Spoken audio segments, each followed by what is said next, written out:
Om. Om. Om.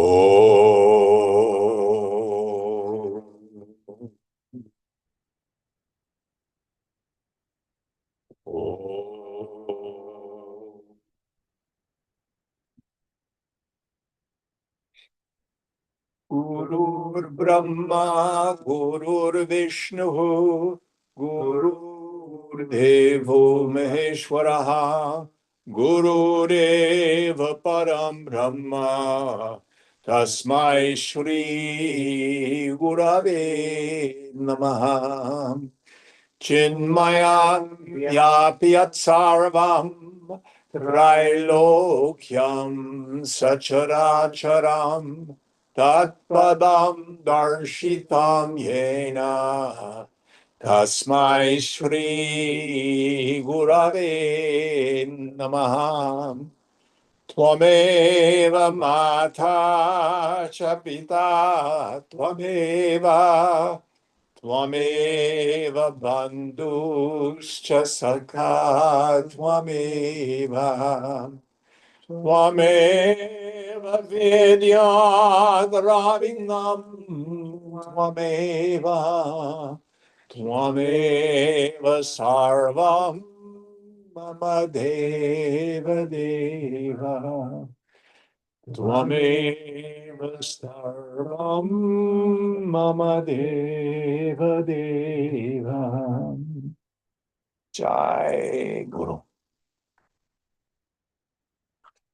Om Bhadram Kardevi Shrunuyama Devaha Bhadram Pashe Makshabhirya Jatraha Stirai Rangai Istuštuvagum Sastanubihi Vyashema Deva Hitam Yadayuhu Swasti na Indro Vridhashravaha Swasti na Pusha Vishwavedaha Swasti nastarksho arishtanemi.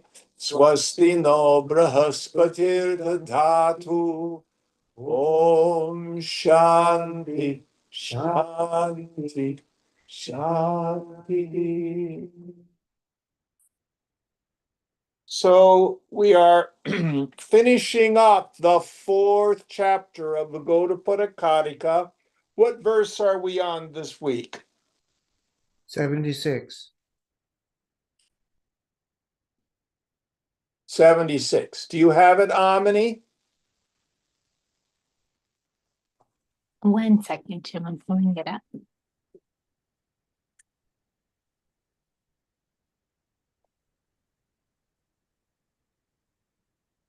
Yes, I do. All right. Would you help us out, please? Yes. Can you hear me all right? Yes. Okay. Yadana labate hetun uttamadhama madhyaman tadana jayate chittam hetva bhave phalam kutaha. When a mind does not find any cause superior or inferior or in between, it becomes free from birth. How can there be an effect? What? Huh? I didn't hear that. It becomes what? I'll read it again. When a mind does not find any cause superior or inferior or in between, it becomes free from birth. How can there be an effect when there is no cause for it? Yes. So the idea here is what we see in the Vedas, in the Puranas, even in Gita, the teaching on reincarnation is, from the standpoint of the absolute, a very long and very vivid dream. Why is this important? Because, especially in the beginning, so many of us think, I am an individual, and I, the individual, am going to attain this state. I'm going to be one with Brahman. I'm going to become a real life person. I'm going to get better. I'm going to go to Swarga. I'm going to go to Brahmaloka. The individual undergoes some transformation. And what the final highest message of the scriptures is, no, we see the fundamental illusory nature of jiva bhavana. This is the term Gaudapada uses. The feeling that I'm a person. The truth is, I've always been the self, the supreme self. But in my mind, I didn't know it. So the practice that's implied, take on the slogan, I cannot think a real thought. All of my thoughts, without exception, including the one I just thoughted, are not real. No personal sense of self is real. If I feel like a person, I'm deluded. Rather than resolve the struggle of ego, drop it. How? Thin the mind, introvert the attentive faculty. Notice the knower. And remember, oh, there's no person there. It's only Chidakash, the space of pure awareness.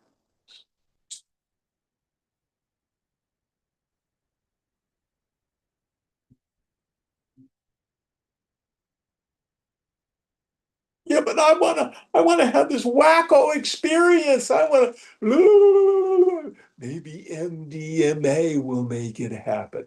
This is just more mind states.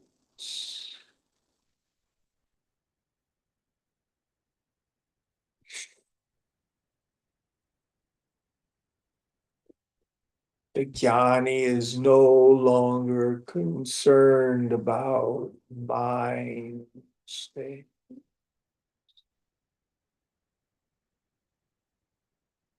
Even though in what we call vyavahara, the transactions of this world, of course, we rely on apparent cause and effect.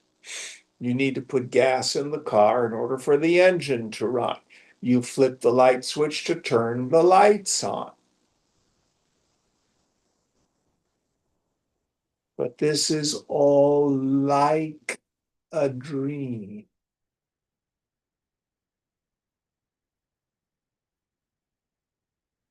Any thoughts on this?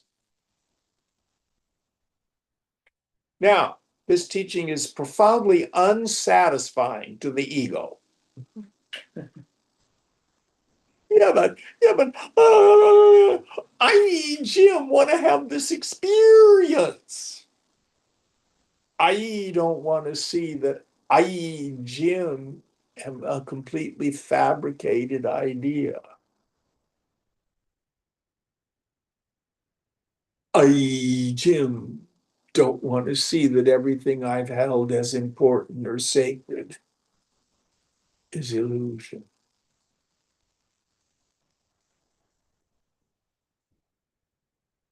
Sarvamaya, Sarvamananda.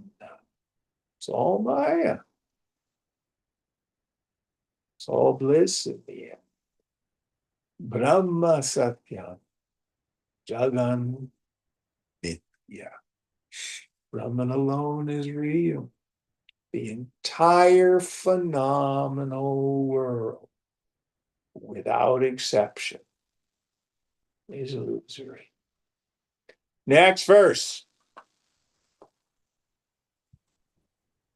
अनिमित्तस्य चित्तस्य यानुत्पत्तिः समाध्वया अजातस्यैव सर्वस्य चित्तदृश्यं हि तद्यतः. The state of knowledge, or the non-evolution of the mind, which is ever unborn and without any relationship, is absolute and constant. Everything else is, therefore, equally unborn, for the multiplicity is but a mere objectification of the mind. Yeah. So both bondage and liberation occur to the mind. The self is ever free. What is that perfect knowledge?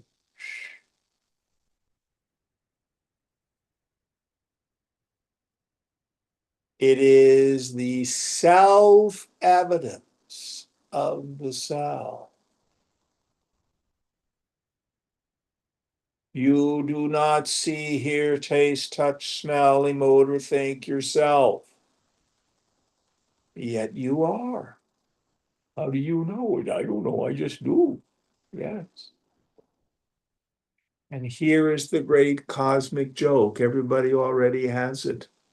Nobody doubts their existence except the Shunyavadins, who thunder, I do not exist. And to whom did this non-existence occur?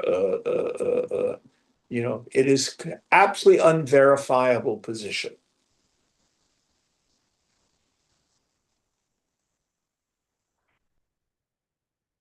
But the most miserable of creatures.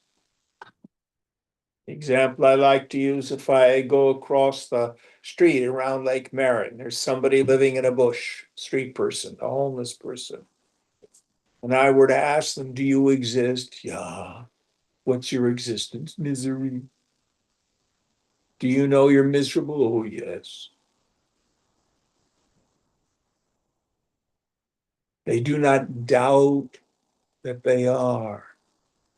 They know. But on that direct experience is superimposed in the mind. Jiva Bhavana. I think I'm a person with a miserable mind. And I attribute that misery to the self. And in fact, the self is never touched. Now, the ramifications of this are very funny. What is my bondage? My bondage is nothing more than the deeply rooted conviction in the mind that I am bound. Doesn't affect who and what I am. If David were to come in and he were to be all agitated, why are you so upset, David? I've decided I'm an elephant. No, David, you're the same person, human being you've always been. No, no, no, no, no, no, I'm an elephant. Doesn't make him an elephant.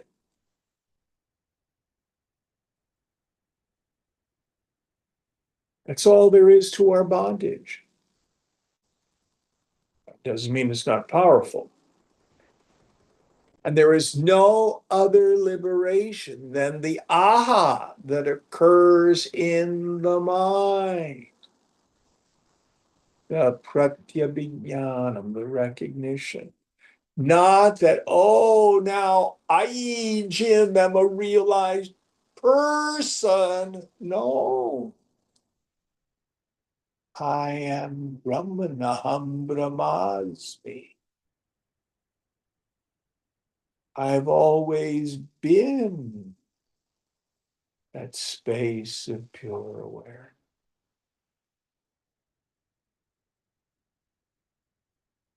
from the standpoint of the absolute, that also is illusory.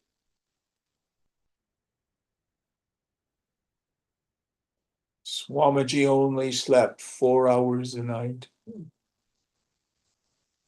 What was his state when he was sound asleep? I know nothing. Where did his realization go?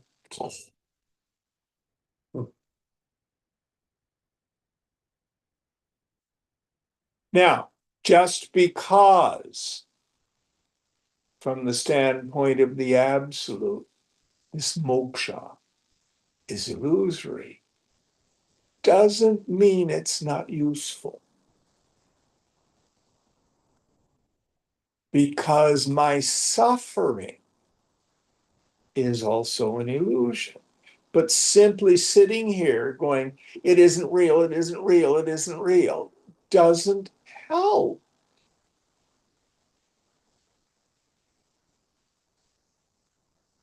So this illusory individual goes through this process of attaining purity of mind, chitta shuddhi, supreme detachment, vairagya. And in that mind, one sees what's real. Oh, I get it now. And that's what liberates the mind. As it were, the mind sees its own unreality.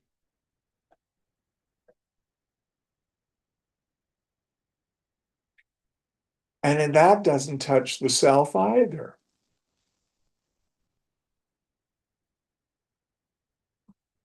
Next verse.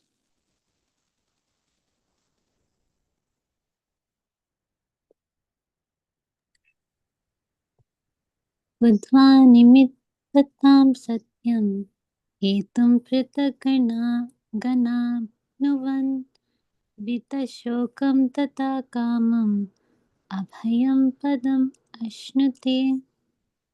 Having thus realized the absence of causality as the self, the unlimited truth, when one finds no other reason or no other cause to manifest again, one attains to that state of liberation which is free from grief, desire, and fear. So the ignorance of the eternal nature of the self is what causes that jiva bhavana to arise.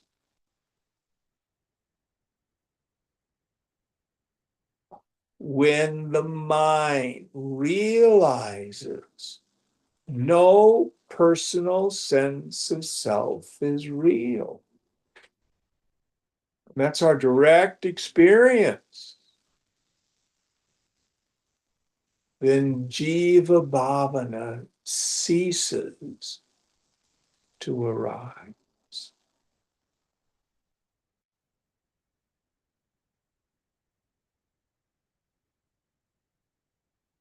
Just like right now, you don't have to think about whether or not you have a human body. As Ramana Maharshi used to say, you don't have to practice knowing you're not a goat or a cow or a horse or a pig. It's your knowledge. It's constant. So also for the jnani, she no longer has to practice. It's the most obvious thing in the world in the end. Are you ever not you? And you thoroughly know who you are. It doesn't ever go away.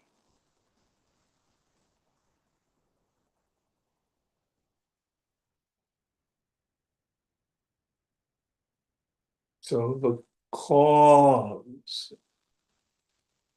of jiva bhavana, which is ignorance of my self nature, is gone.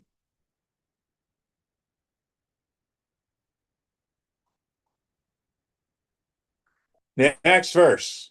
I have a quick question, Jim. Yes, sir. I think something similar came up in the last class as well. So is this basically saying that once your self realizes its true nature, and you at that point you don't, as a soul, that's as a transmigrating soul, you choose not to take rebirth, and that's liberation, or is that something else? No, your question Mm, betrays some problems. mm, The self does not get realized. mm, mm,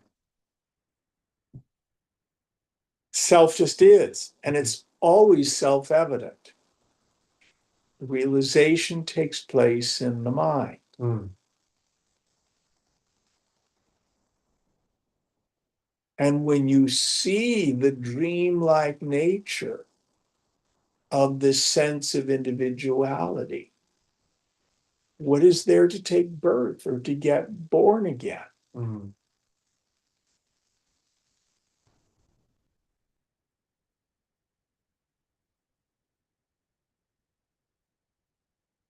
Reincarnation is the genealogy of the ghost in the post, Swamiji used to say.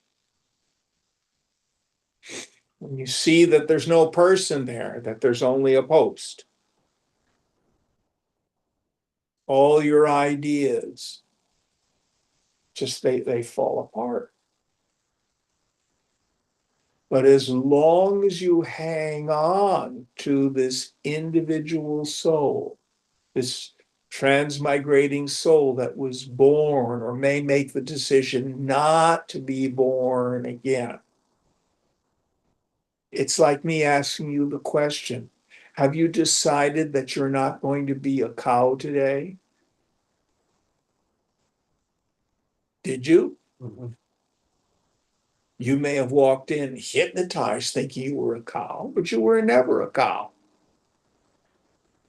When you came to your senses, oh no, I'm not a cow. Do you have to worry about becoming a cow? Do you? no. Yeah. That's why Gaudapada does not use the word jivatman, the individual soul. He uses the word jiva bhavana. If you use the word jivatman, the individual soul, it's as if it were a real thing. But jiva bhavana means the attitude or the feeling that I'm a person.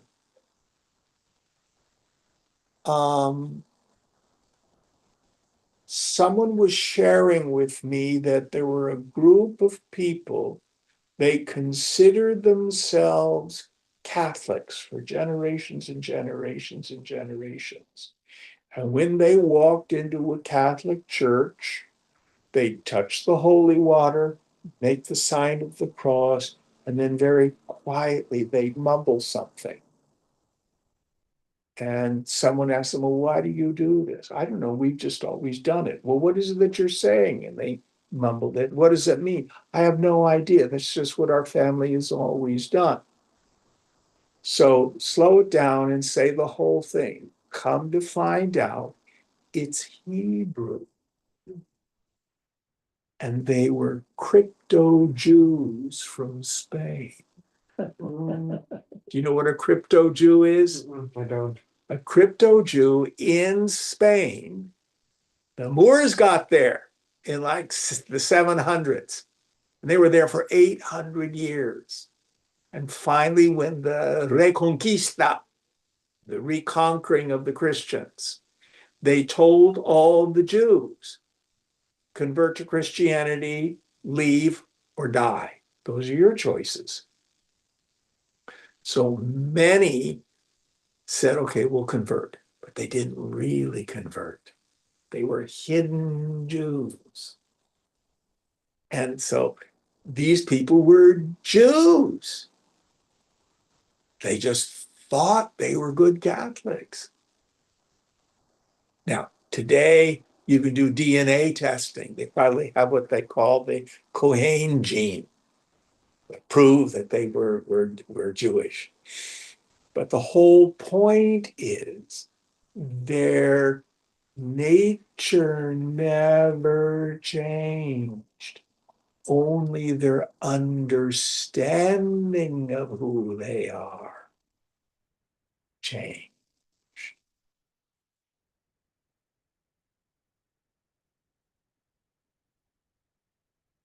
There are tribes from South Africa who claim to be a lost tribe of Israel.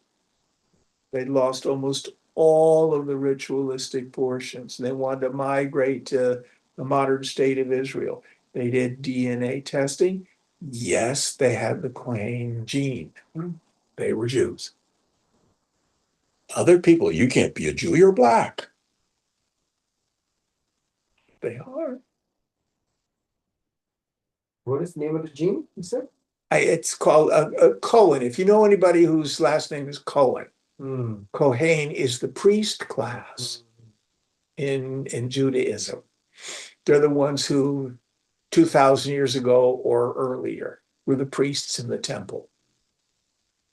But the point I'm getting at, there was no ontological change, but a profound change in their understanding.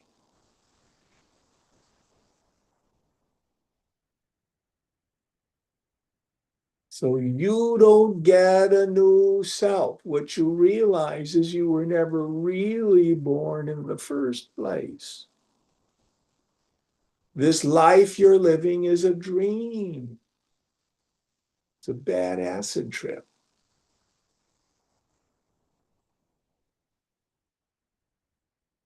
Now, just because you know that it's dreamlike doesn't make it go poof, go away. But you sure hold it differently. And most importantly, one sees the complete unreality of the individuality. It's gone, doesn't exist anymore. Now, what Gaudapada is doing here is giving us the logical reasons to believe this. That's different than the practice.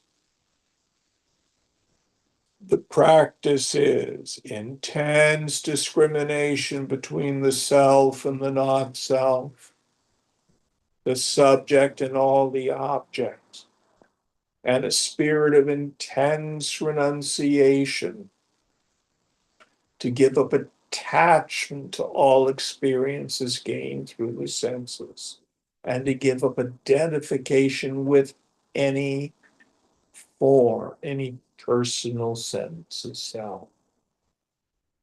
It's an intense practice. And when the last vasana has been renounced, the mind thunders to a stop.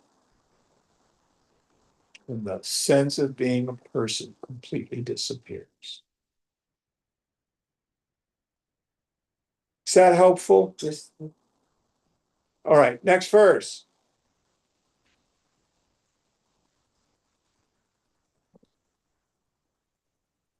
Abhuta abhinivishadhi sadrishe tat pravartate vastvabhavam sabudvaiva nisangam vinivartate.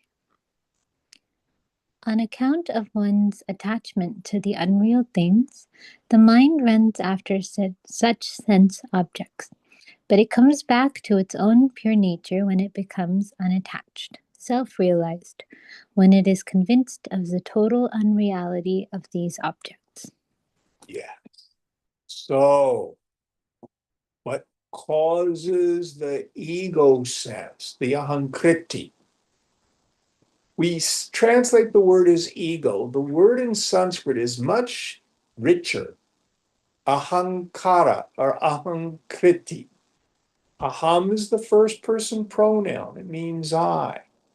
But kata or kriti comes from the root kri, to make or to do.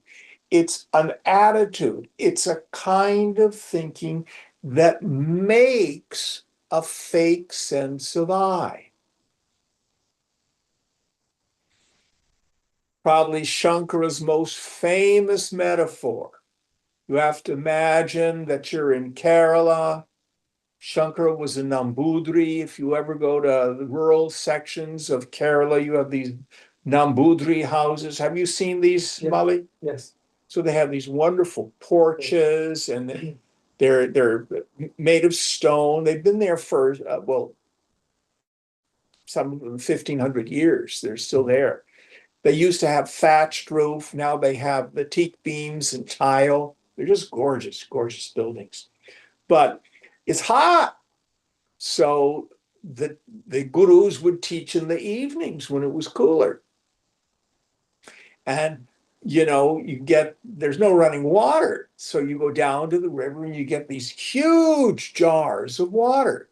So you've got to imagine a half a dozen jars of the potable water is used for cooking and drinking and stuff like that. And it's a full moon evening.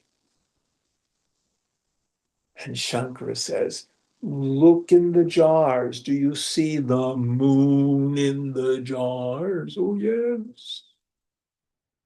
If you don't look up, all you do is look in the jars. Oh, isn't it interesting? 6 moons tonight. And then Shankara would go in one of the jars. He broke the moon. Has the moon been touched in any way? The jar is like the body.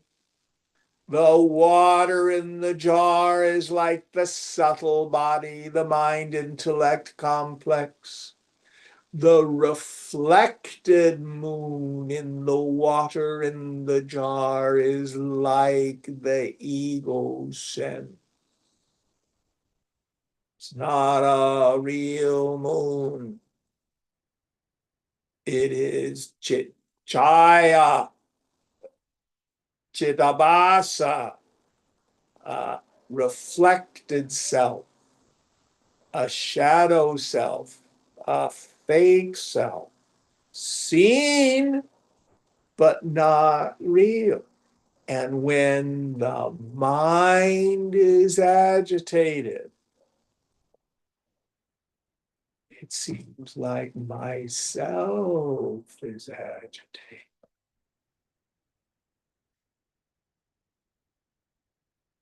So, in order to clearly apprehend my self nature, Gaudapada, like all the great masters say, we need to renounce our attachment to the world. Does that mean I don't enjoy the world anymore? No. So both David and Mully were talking about seeing, what was it, sunrise you were watching or sunset? I can't remember. Sunrise. Sunrise. Can you possess a sunrise? Nope. You don't hang one on your wall at home? Mhm. Do you weep because the sun has completely risen and there's no longer the beauty of it? No. You have a clear understanding of exactly what you got. About 20 minutes of beauty, right? Mm-hmm. Gone. May happen tomorrow, may not. Different weather. See the whole world that way.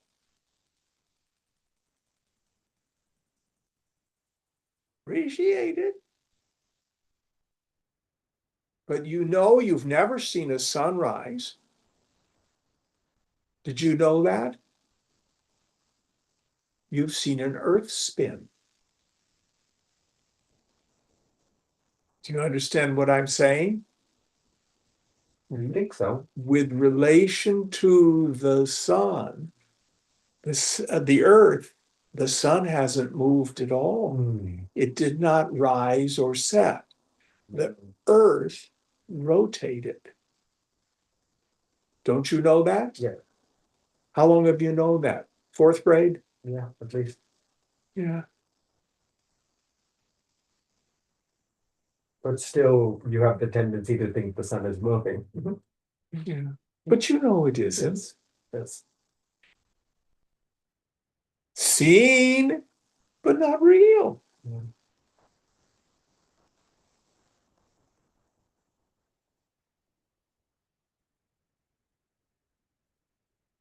When you are out at Ocean Beach in San Francisco and you see a container ship in the distance sink below the horizon, are you upset because it's fallen off the edge of the world? Mhm. Of course not. Sure looks like it, doesn't it? Look at it, just goes below the horizon.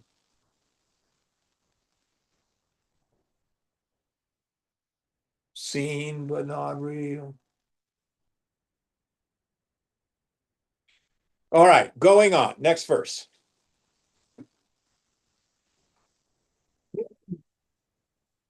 निवृत्तस्य प्रवृत्तस्य निश्चलहि तदा स्थितिः विषयस्य हि बुद्धानां तत्साम्यम् अजम् अद्वयम्.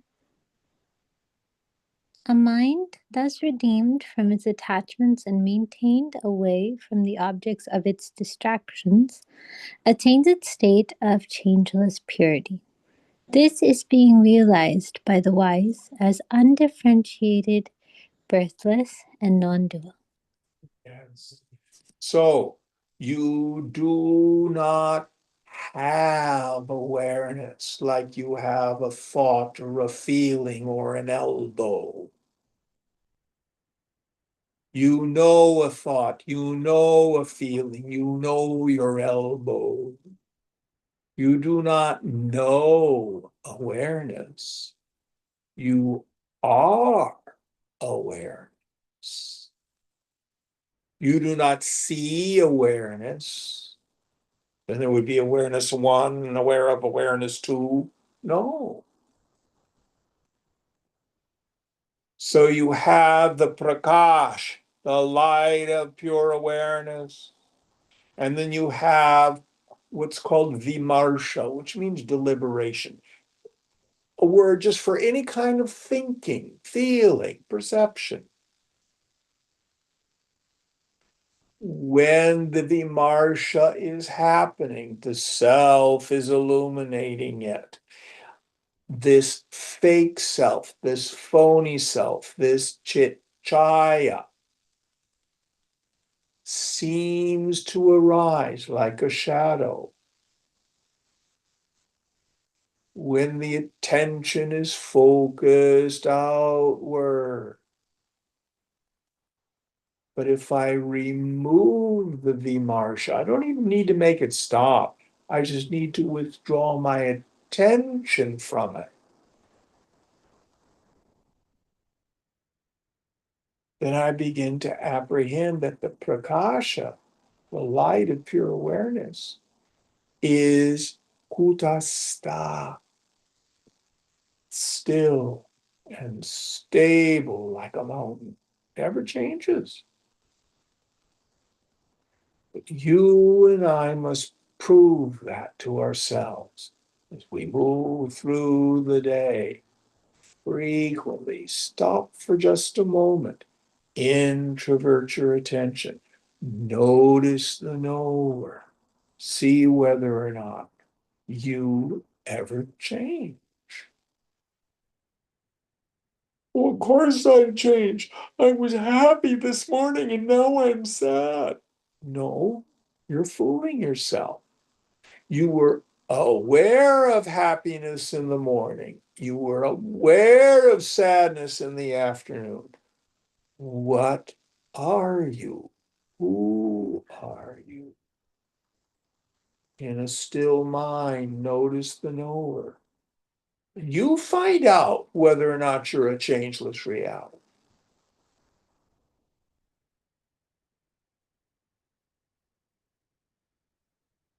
Doing this jnana abhyasa over and over and over again.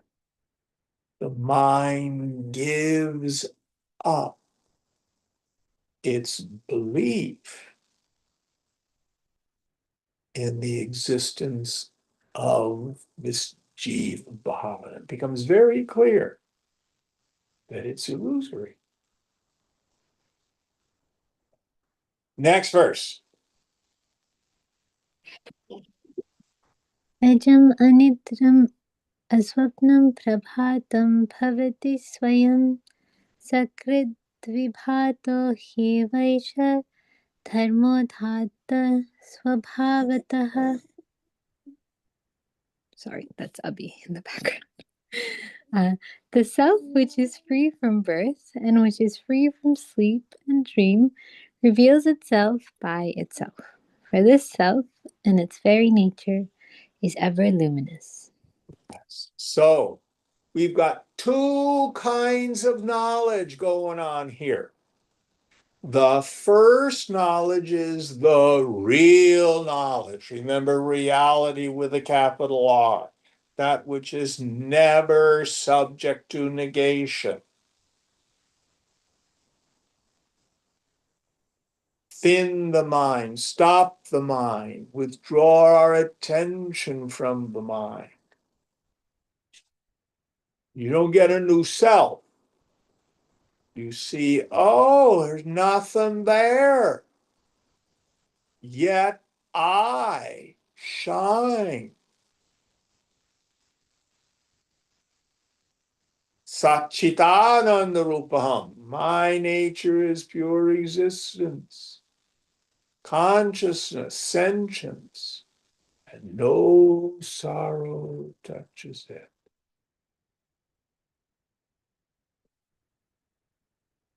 The instrument for knowing the self is the self itself. It is Swayambhu, self-evident. But when the mind realizes its nature, returning from those moments of absolute quiescence, it has the deep insight. Oh, I'm not a person. Aham Brahmasmi, I'm Brahman. Groovy. Wow.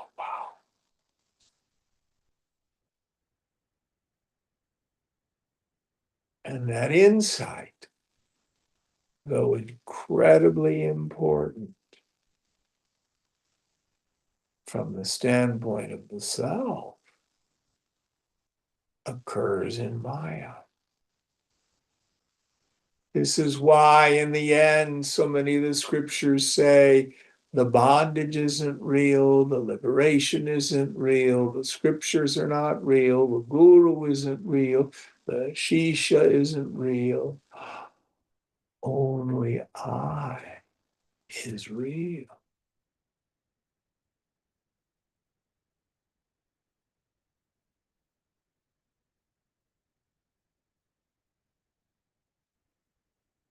This is why the great 20th century saint Meher Baba used to say, everybody's already realized.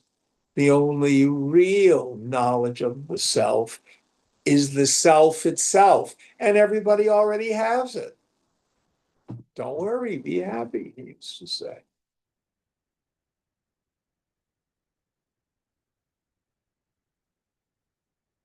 Next verse.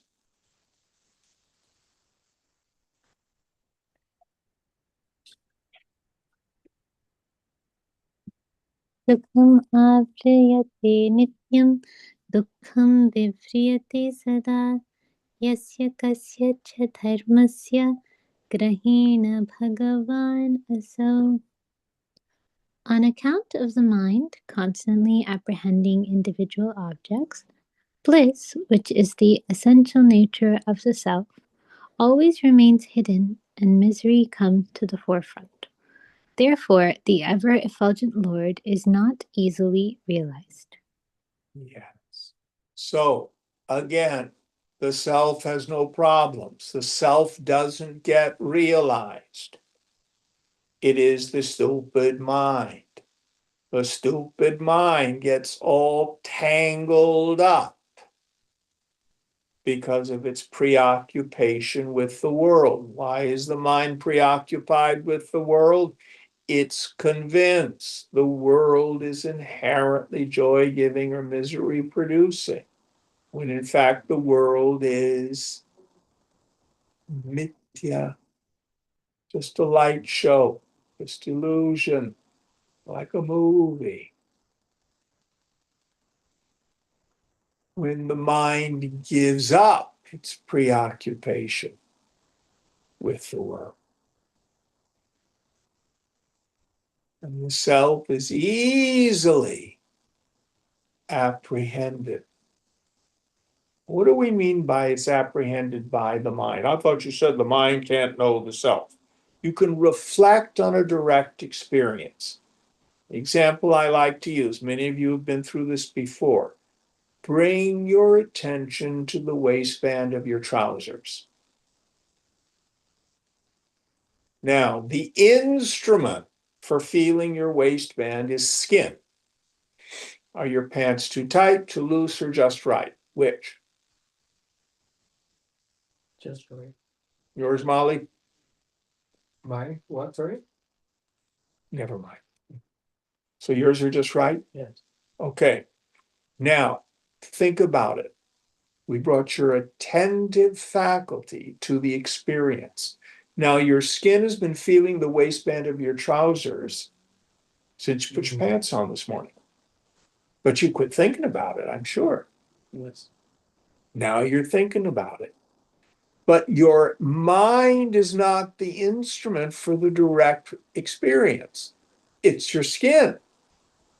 Do you see the two different things? Likewise, the self is always selfing. It's always I-ing. But in the mind, I am inattentive to that. Now, our metaphor breaks down because feeling the waistband of your trousers is still another objective experience. But I is not an objective experience. It is the eternal subject. But it's not unknown.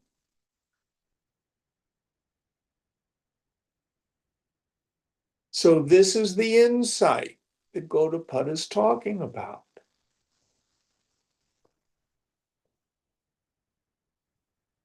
Next verse.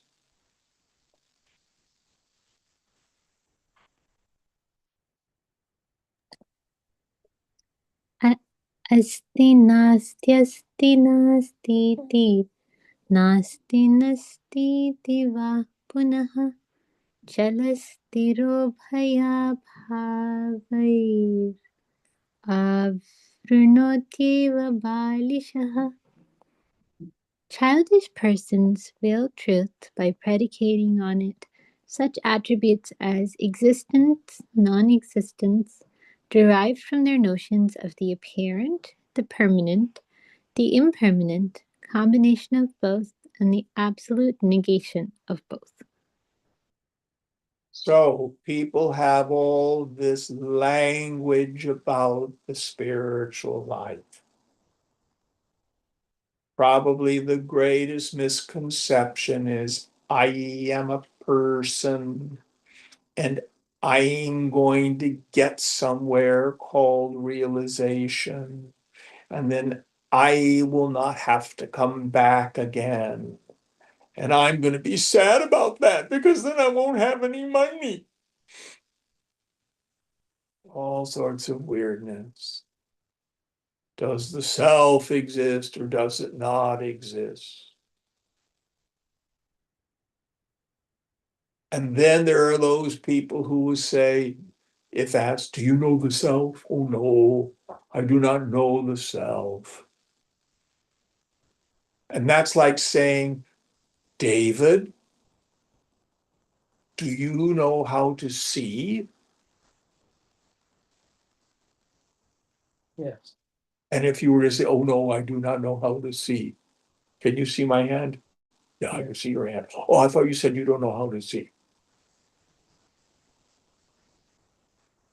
And we posit the self is something up in the sky I need to reach,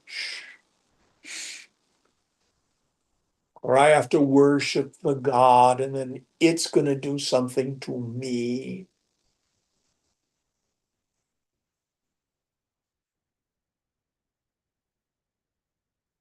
All of this is the karma kanda portion of the Vedas, the action portion.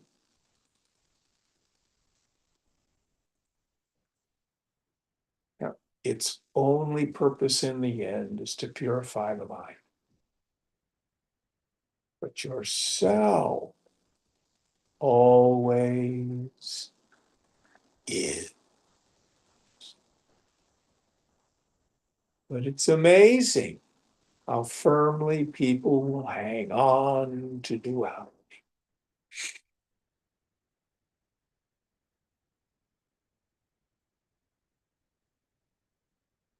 You go through the subtlest Vedanta, and then someone says, should I become a vegetarian, Jim?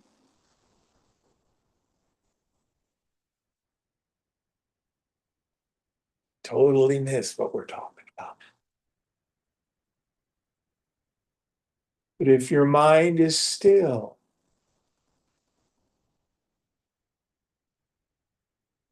and your understanding and your experience come together while we unfold the scripture. That's why Vedanta is sometimes called a Shabda Pramana. It's a means of knowledge through the words themselves. We put you in a state where your self nature is evident, and we tell you what you're experiencing while you're experiencing it. And if it works, you go, oh, I get it.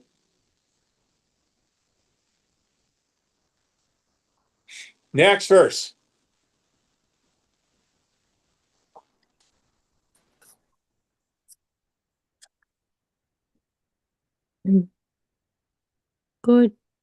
कोट्यश्चतस्र एतास्तु ग्रहेर्याशां सदावृतः भगवान् आभिरस्पृष्टो येन दृष्टः स सर्वदृक्.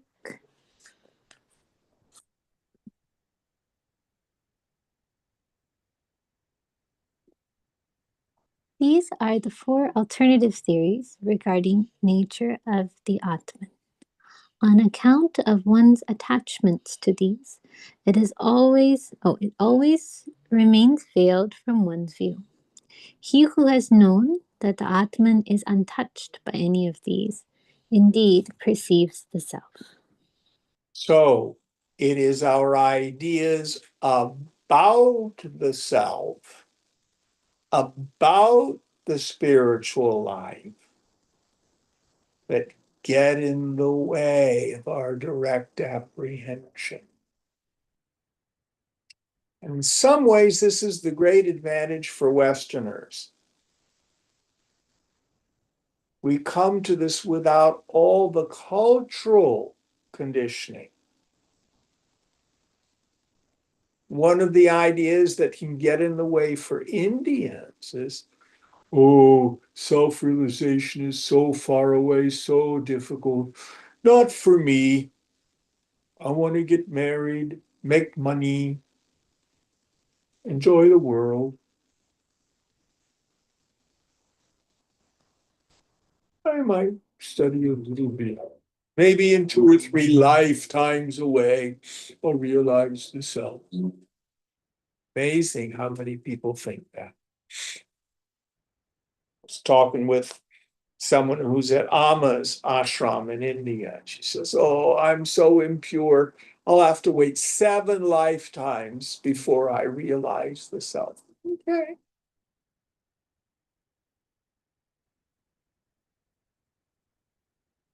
Going on.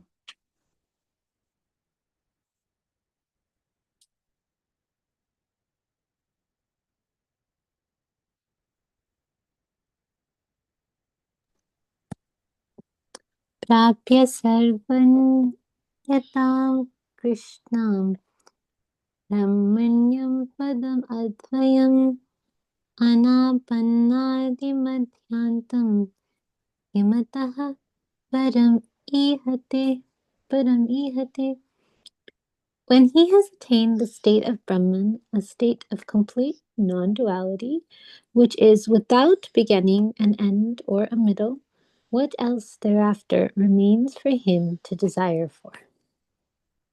So, what does self-realization give us? 2 things, I say.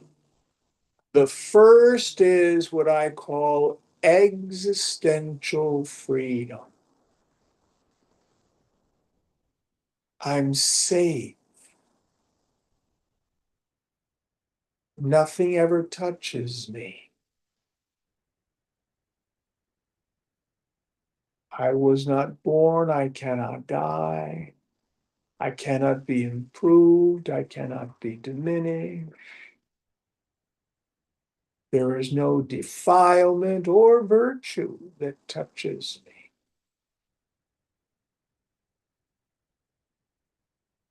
And the second thing, now I finally found out where happiness is. It's not in the world. It's the mind freed from its vikshepa shakti. The mind of the jnani no longer seeks the world. The world is seen.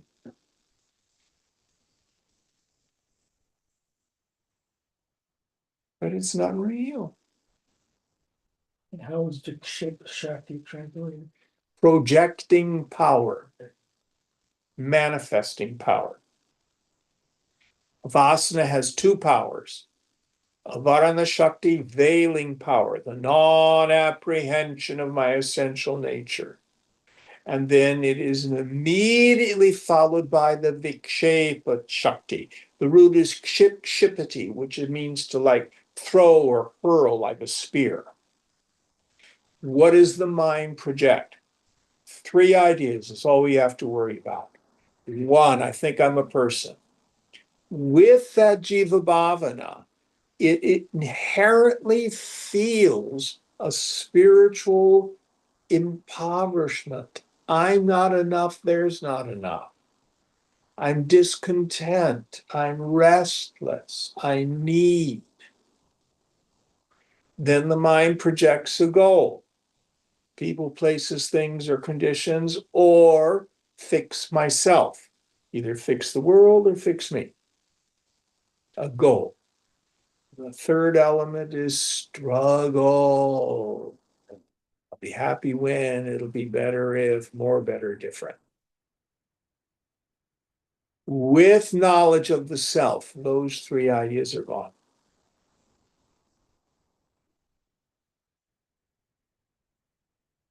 Does that make sense? Yes.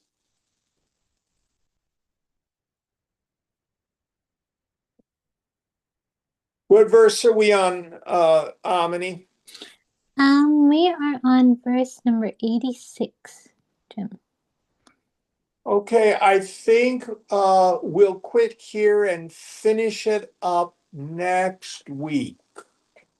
Because we're not going to get, I think we have a total of 100 in this last chapter. Yes. Yeah. So I don't want to go so far that we only have, 3 or 4 next week. So we'll quit here for now and we'll finish the chapter next week. Yay, extra class. Yeah. Om Purnamada Purnamidam Purnat Purnamudachyate Purnasya Purnamadaya Purnameva Vashishyate. Om Shanti Shanti Shanti. Hari Om Sri Guru Pyo Namaha. Hari Om. Oh, that's